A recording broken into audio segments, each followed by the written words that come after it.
Hello, all, and thank you for joining us for the live Intact demo hosted by Vision 33.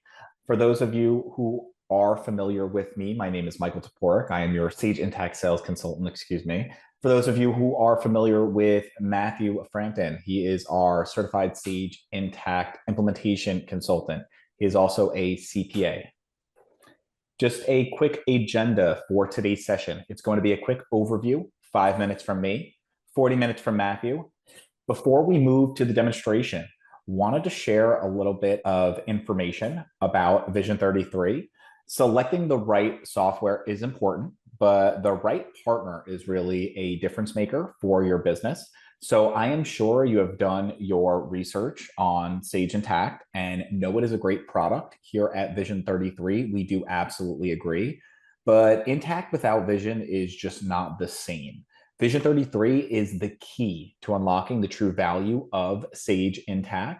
Some of the things that Vision 33 brings to the table: extensive support, industry experience, long-term partnerships, and we do focus on service excellence. So we have many long-time customers who do rely on our partnership to support their businesses and keep them going day by day. Ultimately, it's our consistency, reliability, and focus on excellent customer experiences to help you get the results that you need. And when we talk about results, we are driven by your outcomes. So our team is focused on understanding your organizational goals and implementing the strong financial core in Sage Intacct. Now, many good partners, they will stop there. At Vision 33, we will go the extra mile with you. This is through our skilled consultants, industry knowledge, and our focus on the right analytics and intelligent automation and integrations. So you can effectively run with your preferred tools in a seamless best of breed environment, and more to come on that phrase in a bit. But here are some of our customers running Sage Intacct. They come from all over the spectrum: non-for-profit, SaaS and tech, professional services, education, healthcare, franchising, energy, you name it. Some of these logos may stand right out at you. Why they chose Vision 33, we help them to realize their vision for the future. Again, most of you have done your initial research on Sage Intacct, but I did want to highlight a few items. Global reach, top company, recognized as a brand and a market leader. Sage Intacct is the ideal solution for growing businesses. Intacct is an all-around native cloud-based platform. So Intacct has built-in solutions tailored specifically for your industries. Really view this slide as an introduction of what you're going to be seeing in the demonstration today in detail. And you're going to be hearing two terms tossed around often. That's best in class and best of breed. We recognize that we are the best core accounting and financial solution, but there are other software that are the best at what they do. So we provide a seamless integration with these mission critical applications, for example, Salesforce and ADP. And we call that best in class, best of breed, which is really the opposite approach from other vendors in the marketplace who believe that they have all of the best solutions under one umbrella for your organization, which is just likely untrue. So we have a full Intacct marketplace filled with pre-built integrations that you can just simply turn on with the flip of a switch. And this gives you the capability of automating a lot of the workflows that you have existing at your organization and eliminating some of those error-prone processes that you may have. And now these are some of the key verticals for Sage Intacct globally. We do operate in all of these. Our biggest footprint is in the non-for-profit space, where we have approximately 40% of our client base. Our expertise in these verticals really help us to guide our customers down the right path. This is with their implementation. So we're able to offer various different implementation types based on your needs. So with our vertical expertise, we can offer you a quick start, a rapid implementation, and this will include pre-built reports, dashboards for your industry and sector, because we have seen it all.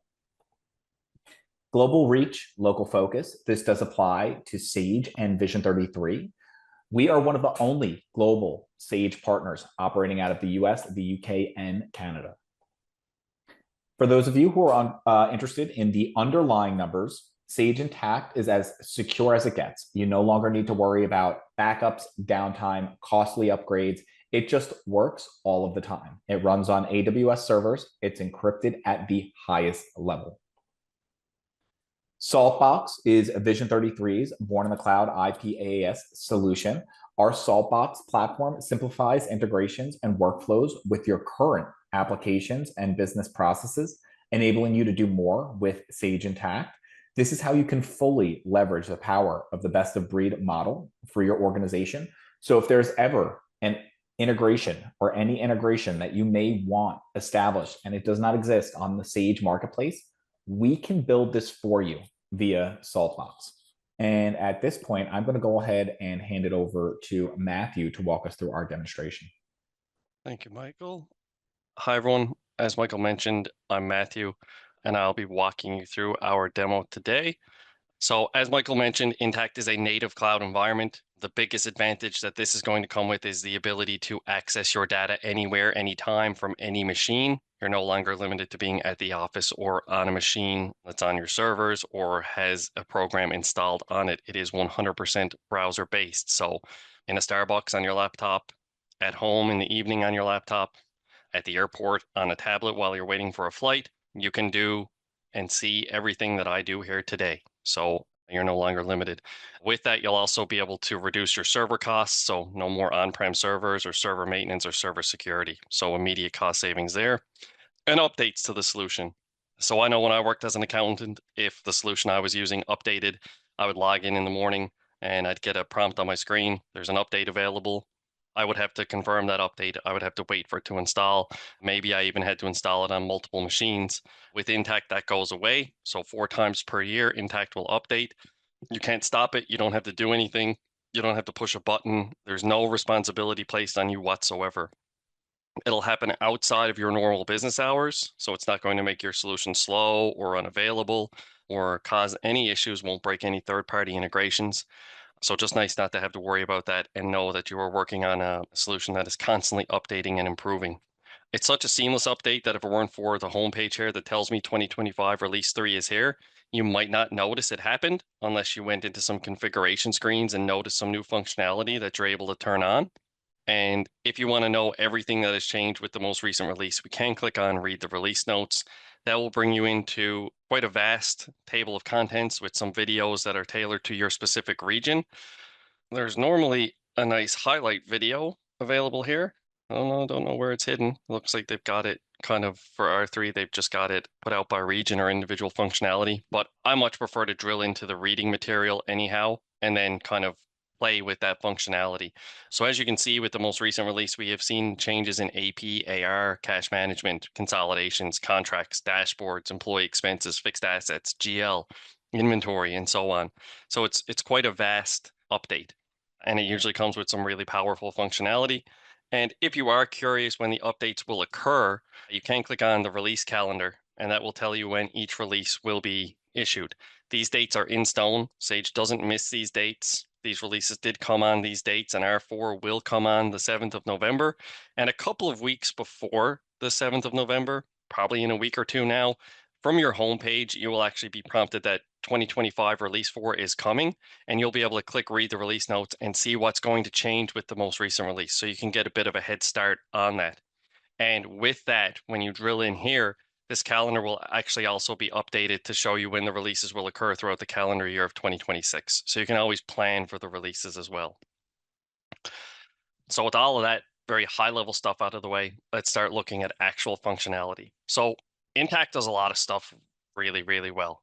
Multi-entity management, multi-currency management, your core accounting modules like accounts payable, receivable, cash management, general ledger, and so on. But where it really shines compared to competition is the financial reporting and the ability to tag your data and isolate your data so that you can draw reports and pull data that you really need to drive decision making. The backbone of how Intacct allows you to do that comes from what we call dimensions in Intacct. So I always kind of struggle how to relay the message behind what dimensions truly are. And I think the simplest way I can put it is think of these as buckets of reporting. Like if there's anything you need to be able to report on, that will become a dimension in Intacct, because on the line level of every transaction that you put into Intacct, whether it's a general ledger journal entry, an accounts payable invoice, an accounts receivable invoice, anything that is hitting your books, you can tag a combination of general ledger account plus any number of dimensions that you deem necessary for that data. So a quick example of that would be if I'm putting in an accounts payable transaction, and let's say I'm putting in something like software expense or rent, whatever it may be. When I get down to the line level, I can say this line for professional expenses is $500 for my sales department. The $1,500 is for my services department. And then we have, let's say, $775 related to my admin department. Maybe we had a consultant come in for a session and we want to allocate this out based off the number of staff from each department that attended the session. This is how we can do so. And what this does is it records your expense as a whole. So if I wanted to go run a general ledger detail report or a P&L, I can see my professional expense, the full $2,775. Or I can filter my report to just show it to me for the sales department, the services department, the admin department, or any other dimension in my system. And I would get this isolated number. Or I can run it for everything and still get to the 2775, but also see the allocation by either expanding a report or choosing to show particular dimension values when I run said report, whether it's a P&L, a balance sheet, or just a modular report like a general ledger detail report. So to kind of put some of that on the screen instead of just saying it, because I know it's much easier to convey.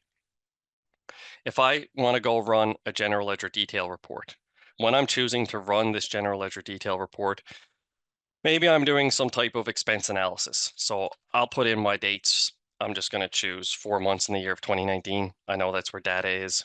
I'm doing an expense analysis here. So I'm going to grab all of my expense GL accounts. Likely only go up to the 8s. I think the 9s are statistical accounts. And then when I scroll down a little bit, this is something that I hadn't seen on other GL detail reports. I can choose the values that I want to see this data was tagged to. So I'm running an expense analysis, so I'll keep my vendor name there. And I'm worried about departments for right now, so I'll put in my department names. And when I run my general ledger detail report, we are going to see my GL detail report as a whole, but we'll also see how the data was tagged out. So this will take a moment to run because I'm pulling in a little bit. So we can see here, cost of goods sold. The vendor for this transaction was Kaufman and Langer, while this one was for HC equipment repair. But all three of these were for the services department. If I scroll down, I'm still seeing all services department. We do see one transaction here tagged to the sales department. I'll just keep scrolling, see if we find anything else allocated out. Looks like this demo environment is very services department heavy. But as we get down into some more expenses such as salary and wages, we see our salaries expense for our sales, our services, our admin. And again, so you can get that data on your general ledger detail report. Now, when it comes to the filtering, if I wanted to say I'm doing an analysis on my sales department or my admin department, when I'm running my general ledger detail report, I can tell the system to only return results for me that are relevant to the department I'm doing the analysis for. So I can say for my admin department. And now we're going to see my general ledger detail report is going to shrink quite noticeably. But you will notice that everything here now is tagged to the admin department. So it's really easy to isolate particular data. And if you don't want to isolate it, run it for everything, and then use some tools such as maybe export it to Excel and run pivot tables or integrate a Power BI tool to kind of put that data together for you. But Intacct can also do that as well. And what I'll do to highlight that is we'll go take a look at a P&L report very quickly here. So I'm just going to pull up a standard P&L. This is a P&L that I half built, but half used the out-of-the-box settings for. And when we run this now, we're just going to see 4 generic columns. So I have my current month. I am running it for the month of December of 2019. I know today is 2025, but it is a demo environment. This is just where my data is held. So I did choose to run it for December 31st of 2019. It is then showing me my prior month. It is then showing me a period difference. And then I'm seeing my entire year P&L here. Just to kind of highlight the dynamic nature of these columns, when I run this report, if I say I want to run it for August of 2019, you will notice that my first three columns are going to change. So now I have August, I have the prior month, which is July, I have the period difference from August to July. I'm still seeing the full year P&L here in this column, and that is because my column is configured to show the full fiscal year, not the full fiscal year to date. But that is a very easy change to make. I will just show you, just so you get an idea of how easy it is to manage your reports. I can edit that report. I can click on columns, and you'll notice in my fifth column here, it's 5 columns because my first column is actually my GL account number and name. My fifth column is my current year, not my current year to date. So if I wanted to go to date, I just make that quick change. And then when I run the report, you will notice the difference there. So we'll just run that again very quickly just to show you. If I choose any month now, say July this time, you will notice that I get my year to date instead of my full year. So just wanted to highlight that if anybody noticed. Now, maybe after running this report, you say, well, I want to see a P&L by each of my departments or each of my classes or each of my projects, whatever it may be.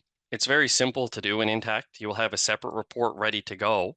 And when I run this time, and I'm actually going to leave my other report open. This is ran to July, so we just see this 1.57 million. I'm going to run this report to the end of July as well. And then what we're going to get will be an individual P&L for each of my departments here. Admin, IT, marketing, sales, services. We do see a no department here. All that means is a transaction was entered and no department was specified on the line level. This happened prior to the control we now have being in the system, but I can stop that from happening now very easily. I can say department is required on any P&L accounts or any balance sheet accounts or any select accounts. It doesn't have to be all P&L or all balance sheet. You can pick and choose the individual accounts that we turn that on for. But you will notice, oh, this report is also going for the full year. I tried to highlight that it was going to be a fully reconciled report. So what I'll do, I'll just rerun this one to show you that the 2.526 million runs for the same time period. We are getting a fully reconciled report. This is fully drillable just before I move into my next stage. So if I click on a dollar value, that will bring me back to a GL detail report for the dollar value that I clicked on. It is a combination of GL accounts, 60200, 60210. There's a few here. And from this screen, I would be able to drill back to a source transaction, such as an AP bill. I know this is an AP bill because it has APJ. It says bill over here in the description. Everything else here is an allocation journal entry.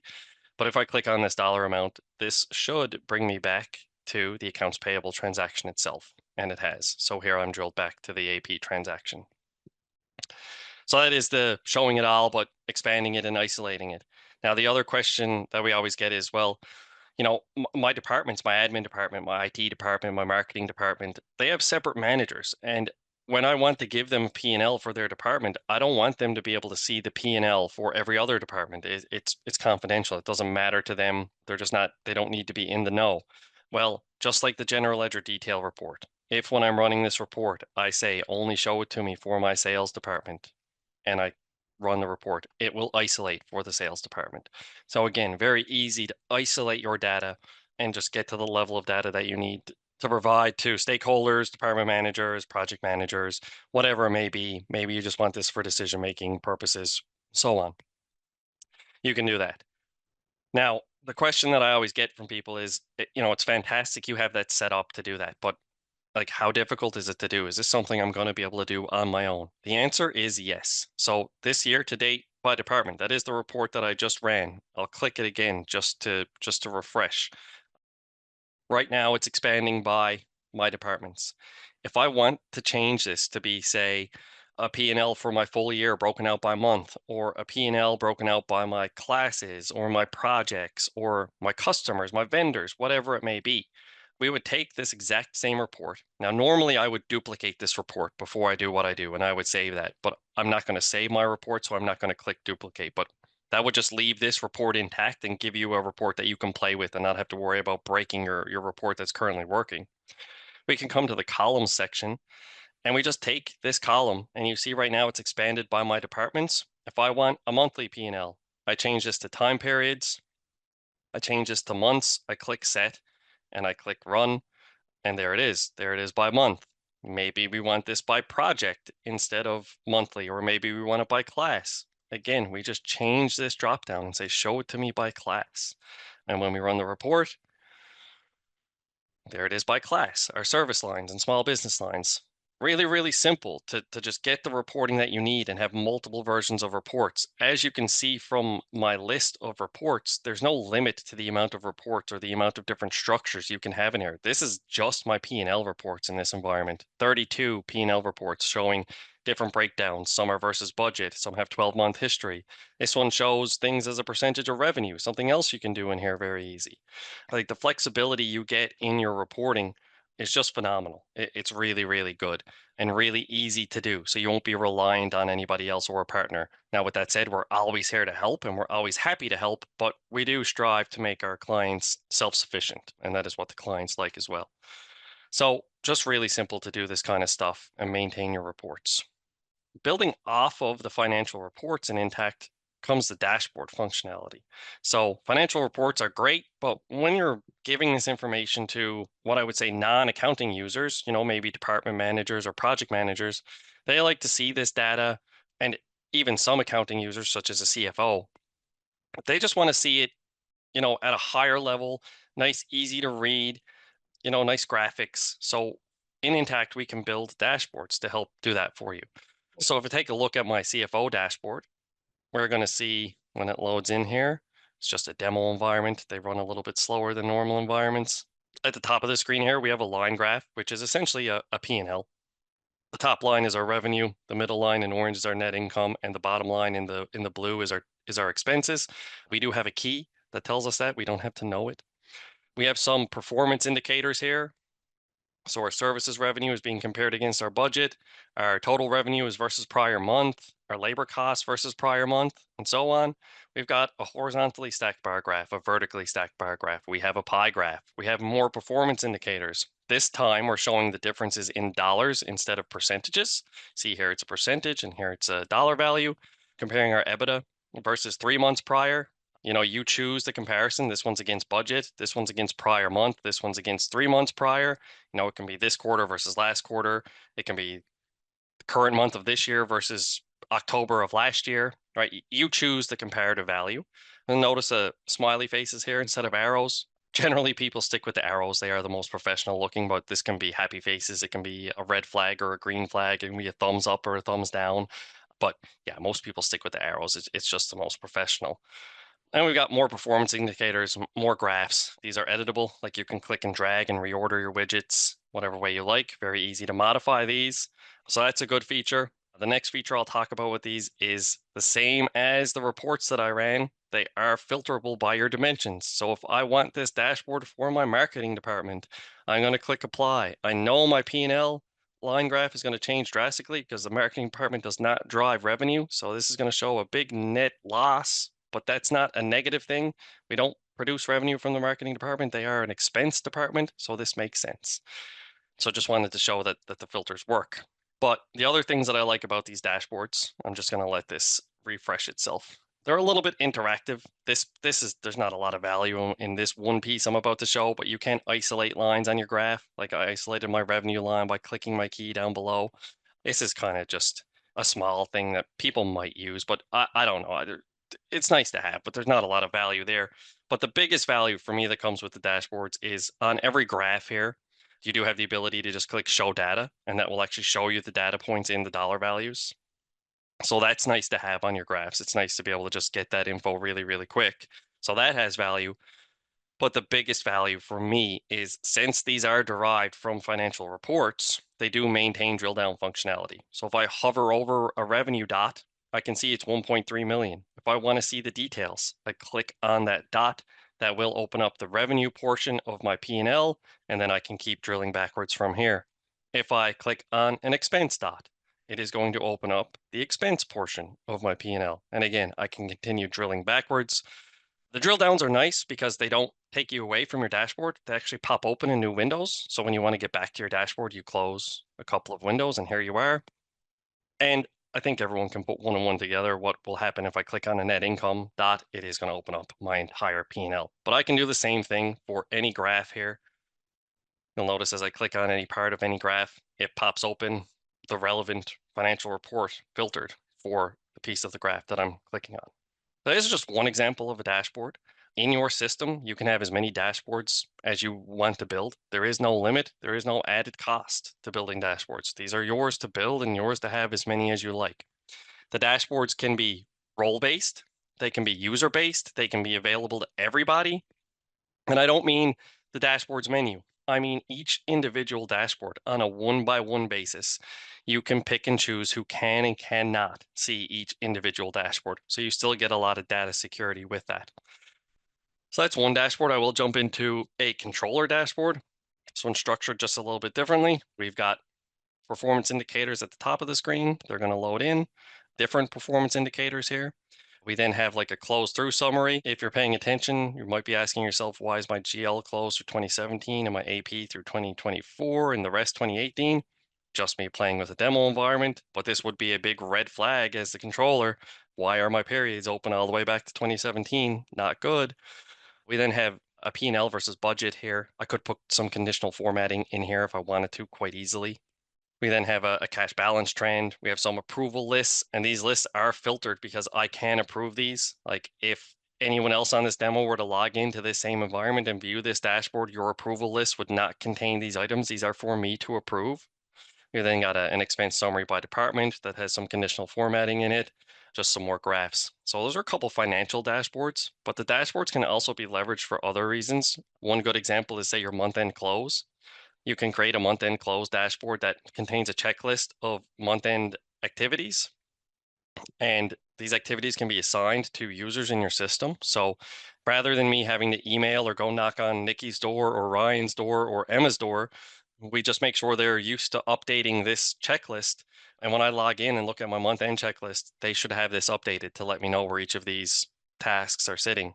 We then have the same close-through summary we saw a moment ago. We then have some quick navigation into some standard month-end activities like reconciling your bank and closing your subledgers, and then some standard month-end reports like your financials, your TB, vendor aging report, customer aging report, and a couple of more.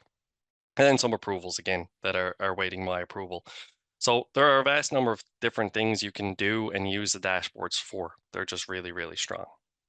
Moving away from financial reporting and dashboard functionality, Intacct is really, really strong for multi-entity management for a number of different reasons. First of all, if you work for a company that has a number of companies under that corporate umbrella, I know in other systems, if you're working in one company and you need to work in the other, you log out and log back in, maybe see if people are logged in single user mode or multi-user mode. That goes away in Intacct. Right now, I'm on this dashboard for USA Company 1. If I say I want to see where a month end stands for USA Company 2, I just click on Company 2. That opens up USA Company 2 in a separate tab for me. And here I am in Company 2. It is going to bring me right to that dashboard when it finishes loading in. Here I am. And I can continue going forward to my Canadian company. I could have all of my companies open at the same time here in separate tabs, work across them simultaneously. Personally, I don't have a vast number of tabs open because it's just so easy to switch into one anyway. Like to me, there's no difference between clicking here and clicking here. The only difference is my internet browser doesn't have 50 tabs open at the same time, which just kind of drives me crazy personally. So nice and easy to switch between your entities. Question we always get from this is, what if I have some employees that should be able to do work in one of these companies or two of these companies or three of them, but not be able to see the others? It's a very easy thing to control that is on the user record.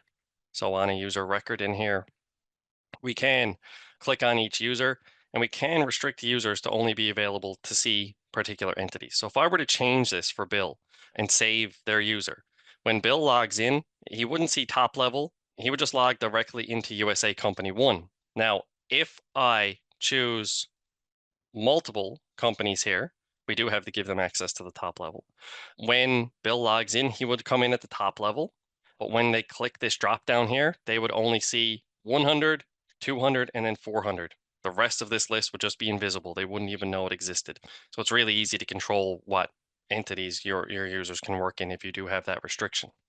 On top of that, if you have any intercompany transactions, I don't know, you transfer money out of a bank account owned by company 1 into company 2, or maybe you pay a bill for the Canadian company. Maybe the Canadian company received an invoice in US dollars and we want to pay that from our US company's bank account. that is something we can do if we turn the proper settings on. And Intacct actually will post the intercompany transaction related to that at the same time as posting the payment. So let me just come in here and see if this is something I can do. Do I have any US dollar bills? It doesn't need to be US dollars, actually. I can pay it from any bank account. So I'll just go ahead and do so. I'll go ahead and pay a bill. So I'm in my Canadian company. I'm going to say the bill currency is Canadian dollars because I just seen that. I can take away this checkbox to use base currency banks. That will allow me to pick bank account 100. This bank account 100 is owned by company 100. They are labeled that way purposely. I'm going to say we're going to pay this by cash just so it posts immediately to my ledger. This is going to make me repick my bank account. I'll pick a bill to pay, so 3,246 Canadian dollars. When I click pay now, the system is going to go ahead and record the payment. And if I were to go look at the journal entry related to that payment, I'll go ahead and wait till that posts. If I go look at the journal entry related to that payment, which is going to be in my cash disbursements journal, we're going to see it right here, October 7th, a payment. If I view that journal entry, we are going to see that the intercompany transaction has been posted. So due to entity 100 from company 400 for $2,326.21. That is the converted amount into US dollars. Due from company 400 in company 100 for the same amount. And then we have a cash balance for company 100 being credited and the AP balance for company 400 being debited. So balance journal entries across both entities with our intercompany transaction automatically posted for us. Now, by showing what I just showed, I also highlighted that we can handle multi-currency transactions, not just Canadian and US dollars, any currency in the world that you need to add into your system to use as a transactional currency. You can do so. I actually have a fair amount in this one, but if I had a new one that I needed to add, I could just click add here, use my drop down and pick the currency that we need to add. I am no currency expert, but based off how extensive this list is, I have to think it is any currency in the world that you could dream of adding in here. The Fiji dollar, and away you go. And on top of all of that, there is a consolidation module. So if you're in this type of company, chances are you need to run consolidated financial statements. So by looking at the organization view, we can see the structure of this company. So the global software company is the parent company. They have companies in Australia, operating and reporting in Australian dollars. In Canada, reporting and operating in Canadian dollars. One in South Africa, reporting and operating in the South African rand. A couple in US, reporting in USD, and then one in the UK in GBP. So they can all produce their own individual statements in the currencies that you see here. And I can also, at any point in time, create a set of consolidation books that can take the financials for any number of these entities, one of them, two of them, all of them, and consolidate their financials into any currency in the world that I need to. Doing that is very easy. We would simply set up a new set of books. Now I already have 3 sets of books in here, 2 that consolidate into USD and 1 into GBP. Just keep this in mind for about 3 minutes from now. If I want a new set of books, and you can have as many of these as you need, I just give the book a name, I give it a description. Down here is where I choose the currency that I consolidate these books into. Again, I can put any currency in the world I need to on this list. These are just the ones I have enabled for this specific list. Say I want to do it in GBP. We choose that we're going to use the ending spot rate and the weighted average rate for balance sheet accounts and income statement accounts, respectively. We would map any currency gains and losses on this into what we call a cumulative translation adjustment account just on your consolidated balance sheet. And then we choose our entities to consolidate from our list, whatever ones we want. We would enable inter-entity auto-elimination more than likely. So Intacct will automatically do your elimination entries. It's going to automatically pull in the standard due to and due from accounts that are related to each of the entities we selected on the prior screen. But if we have any others, maybe intercompany revenue, intercompany expenses, we can add those manually in here to be elimination accounts upon consolidation. So really easy to just add that stuff in. Once our books are set up, we can come out to run a consolidation. When we get to this screen, we will have a drop down to choose the set of consolidation books we want to run a consolidation for. We will choose the time period we want to consolidate. We can click just consolidate, but I much prefer the consolidate with options button. That gives us a view of the ending spot rate and the weighted average rate that is being used to go from Australian dollars to US dollars, Canadian dollars to US dollars, South African rand to US dollars, and so on. You'll notice that it's 1-to-1 for the US dollar based companies. So it's working. And we can click consolidate now. Now, these exchange rates, while we're here, these are pulled from Oanda, Oanda. This is a very trusted source of exchange rates.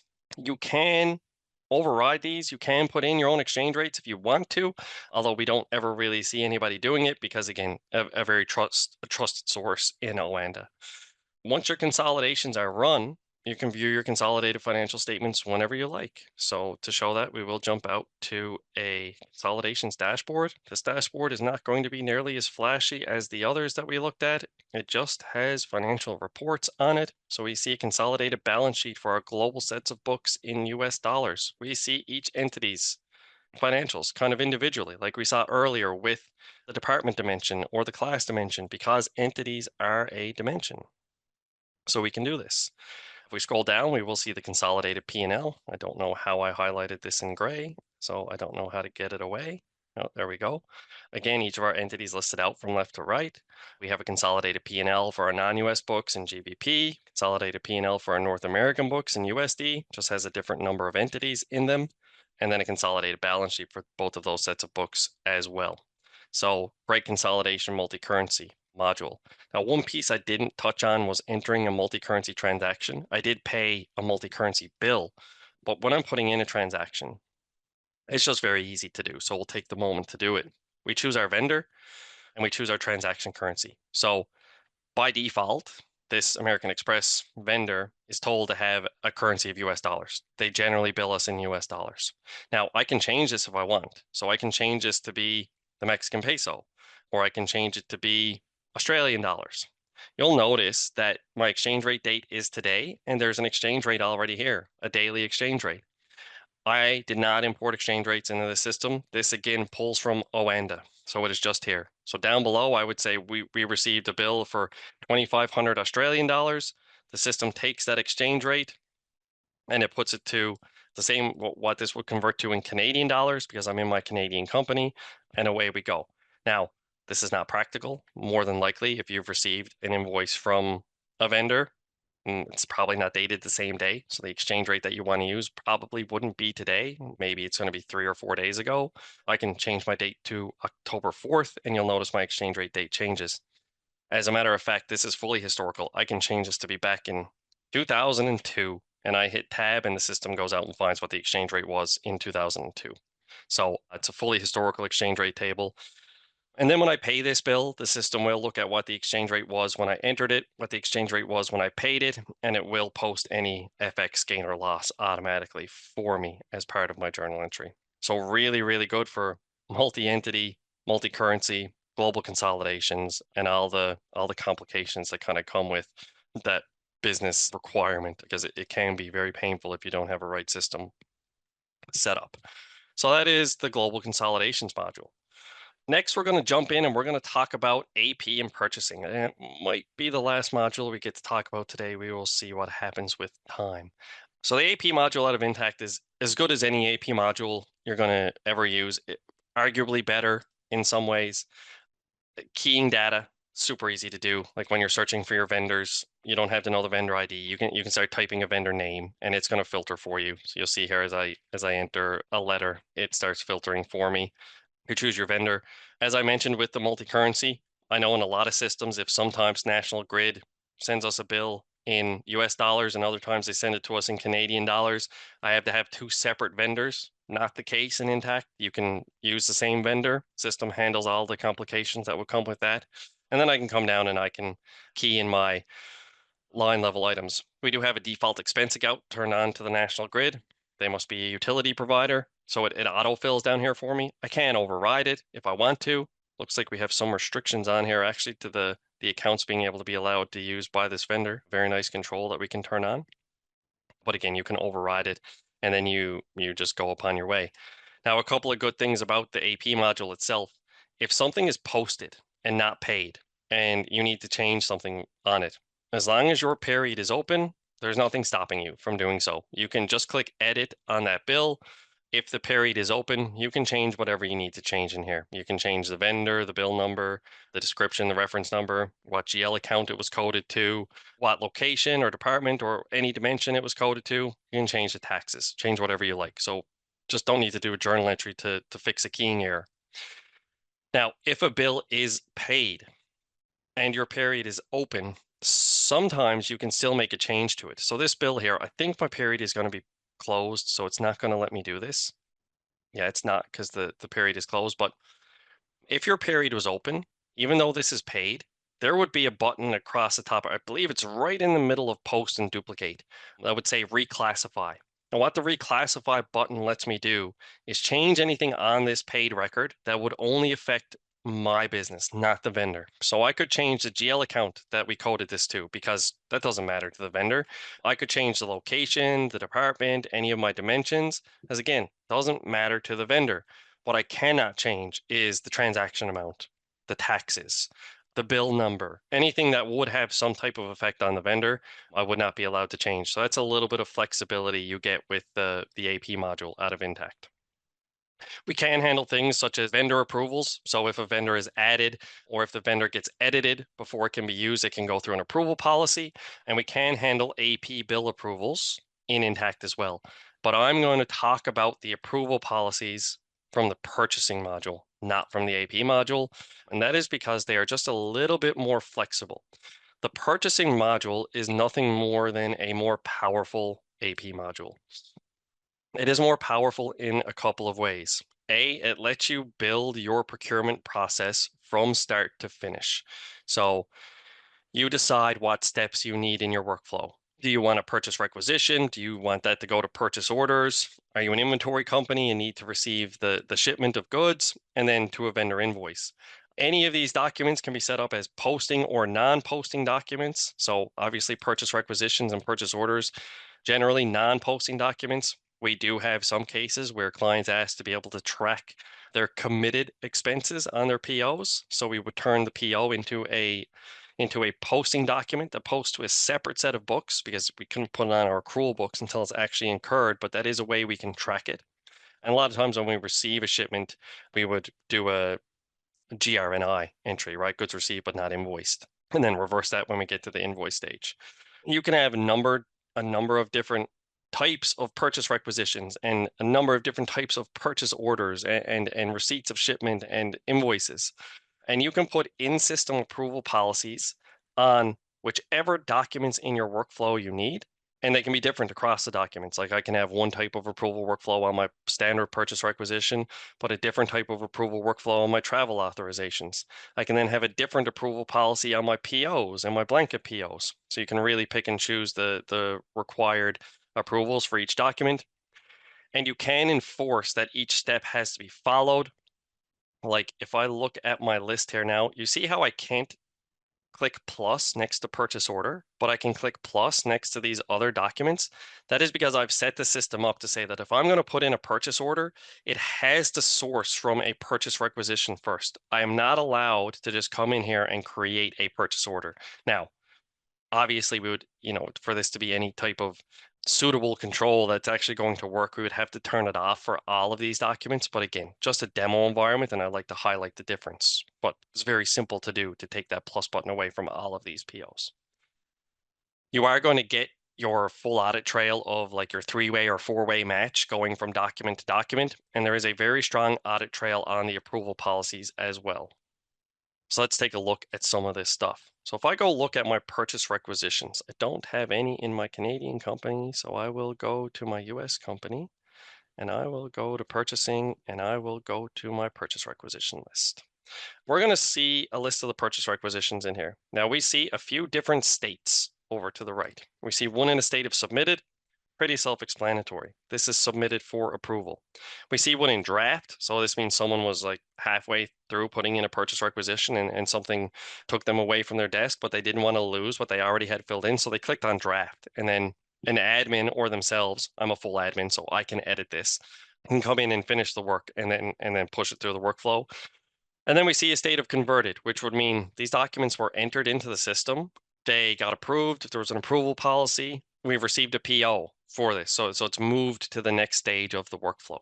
If we want to see how far along in the workflow it is moved, we can click on Converted, and we will be able to see from the document history a couple of things. A, there was an approval policy on this purchase requisition. And B, we are only at the purchase order stage at the moment. We have not moved on to the invoice stage. If we want to see what approval workflows went through, we can click on the approval policy. So this first went to the department manager, who was Mark. It then went to a specific user, who was Tom. And then it went to another specific user, who was Vincent. If you look at a couple of headers in here, you see approver is a delegate. So if Mark was gone on vacation knowingly, he would have set up his delegations, and then this would be assigned to whoever his delegate is, and this would have a check mark here, and Mark's name would be under original approver. But what happened here is Mark and Tom and Vincent were all unexpectedly out of the office, and this was an emergency purchase. We had to push it through our workflow. So you can see that I actually done the approval on all three levels here. And hopefully I left a note. I didn't leave a note, but I could leave a comment over here that would say something like emergency purchase. Mark, Tom, and Vincent are all out of the office unexpectedly, so we pushed it through. So this is just to highlight that nothing is ever really stuck in limbo in your approval policy. If we take one more look at a converted document, hopefully one of these has gone the way to the, yeah, so you see how this one has an extra step because it has gone to the invoice stage. So that's what I mean by your full 3 or 4-way match from any stage of the document. And you can drill back to any of those documents that are in that workflow. So you get the full drill down there as well. So we've seen the approval history. Again, we'll just show this one. This one went a little bit differently. It went first to the department manager, then to the project manager, and then to a specific user. So a different approval workflow there. Once a document is entered and ready to go, all we have to do is click on convert and say we want to convert this to a purchase order or whatever document we want to convert it to. It will take everything off of the original document and plant it here for us. So that's really going to save some keying time and keying errors. Just a nice convenient workflow functionality. Now on the approvals, there are a number of ways we can handle approvals. They can be value based. So if we put in a transaction here that is for $250,000, and we have in our value approvals designated this as level 3, this can go to a level 3 approver. Now, it can go to a level 3 approver in a number of ways. The first is direct, the other is progressive. So direct skips level 1, skips level 2, goes right to the level 3 person. If we choose progressive, it would first go to a level 1 approver, then to a level 2 approver, and then to the level 3 approver. We can designate specific users, say this first it goes to Matthew, then it goes to Vincent, then it goes to Isabel, whatever it may be. You can pick and choose specific users. But the most common that we see are dimensional based approvals. So the department manager, the location, or sorry, the department dimension, the location dimension, the project dimension, and the employee dimension all allow you to assign managers to each individual selection from that dimension list. So on the services department here, we see this is Ryan is the manager. So if I have departmental manager approvals turned on and I code this to the services department, when I submit it for approval, the system will look at the department that I tagged at the line level. It will look up that Ryan is the manager of that department, and it will route it to Ryan for approval. Now, as you've probably seen from my prior screens, it is not restricted to a one-step approval. I can say, first this goes to the location manager, then it goes to the project manager, then it goes to the department manager, then it goes through value approval, and then they all go to Matthew for approval. And that is very also like surprisingly easy to configure. We can come into our purchasing configuration screen. We can scroll down to our approval policies, and we can take a look at, say, the approval policy on the purchase requisition. So first, this is told to go to our transaction project manager. Then we've told it to go through a value approval. And the levels we've set in our value approval are 0 to 250, 250 to 750. So pretty low thresholds here. I just was trying to show the fact that you can have 6 separate levels, but these are probably a little bit low for a real life example. And then we can change this on a whim if we want to. We can say, well, actually, you know what? Then it's going to go to the department. It's going to go to the department manager first. Then it's going to go to the project manager. Then we're going to send it out to our location manager. Then it's going to go through a value approval. And then we're going to send it to Matthew for approval. So you can see how you can just configure that. This is major overkill, 5 approvals on transactions. You never get transactions through the system, but just to get the idea across that you can do this. So a really strong purchasing workflow module in here. Now, when it comes to accounts receivable, Intacct's AR module is just like the AP module. They are more or less mirror images of one another, and that goes the same for the order entry module in Intacct. It is essentially a mirror image of the purchasing module, just on the revenue side of your business. So it's going to come with all the same functionalities, less approvals. There's no approval policies on receivables in Intacct. The biggest advantage that people like of the AR module or the OE module in Intacct is the ability to email your statements, your invoices, your sales orders, any document in your sales workflow directly from the system to your customers in bulk. So as an example, if I want to come to my order entry module and say I want to print or email my documents, I can set up some filters in here. So I'm going to set my filter to be 01/01/2019 to 12/31/2019. I'm going to have to click on previously sent because by default, the system, this report won't bring up things you've already sent because it doesn't want to resend invoices unless we say we want to. And I have done this probably 200 times in this environment now. And I can say I'm just going to send out my sales invoices. Now I could change this to say I want to send out my sales orders as well, or my shipping documents. And then when I click on view, the system is going to go out and look for a list of transactions that match the parameters of my filters. So I'm going to pull them into here, and then I can click print or email and email them out. Please don't put too much weight in the fact that no emails are showing here for us. It is just a demo environment. So we don't have email addresses attached to the customers. Like if I click on this customer, it's not actually going to bring me to the customer, I don't think, but oh, it did. We see we don't have emails on our customers. So if we did, those emails would automatically be in the boxes out here for us, and away we go. Now you can manually add them from here if you want to on the fly. You can update them, change them, whatever you want to do, but they would be filled in. And we can do the exact same thing with our customer statements just over here. See print or email. Our statements actually have to happen from the entity level statements. And we can do the same thing with dunning notices. Dunning notice, if anybody doesn't know, I didn't know until Intacct released the functionality. It is a late payment notice. It is if an invoice is overdue, you can send out automatic reminders for payment and you can personalize the messaging and so on for the different levels of overdue. I think dunning might be a UK term. I'm not entirely sure, but late payment notices. So I'll take a breath because I did that very, very fast, even for my Newfoundland self and how fast we tend to speak. Before I open up the floor for questions, I just want to say a couple of things. I don't want anybody to leave today thinking that they saw all of Intacct. It couldn't be further from the truth. We have not even scratched the surface of Intacct in today's demo. I just glossed over things. There are a vast amount of modules I didn't show, but the modules that I even did show, such as the purchasing module or the reporting module, like I could spend an hour and a half on each of those modules alone, but I have an hour, so I have to go a little bit quick. But there are functionalities in the sections of the system that I did show that make those sections even more powerful again. On top of that, there are modules that I didn't even mention, such as a fixed asset management module, an inventory control module. There is a full RevRec module in Intacct where you set up your revenue recognition templates and categories and so on. There is a full contract management module where we can handle termed contracts, evergreen contracts, usage billing, price lists, all that good stuff. There's budgeting tools. There's a prepaid expense module. There is a full-blown projects module, projects costing and billing with resource management and Gantt charts. Your employees can log time in here and we can automatically track billable and non-billable time. Just a vast amount of other things to show in here. But again, just trying to give you a little highlight of what Intacct can do and what we know about it and kind of show you how we operate as a partner to our clients. So with that, I will thank everybody for coming out to the demo, and I will go ahead and open up the floor for questions. I know I've already kept you 2 minutes over, so please don't be too mad at me. But if you have any questions, please feel free to type them in the Q&A or the chat box, or go ahead and take yourself off mute and ask away. Some people have taken me up on that offer, but not too many. So if you want to be a brave one, have at it. Doesn't look like we're going to get any today. Okay.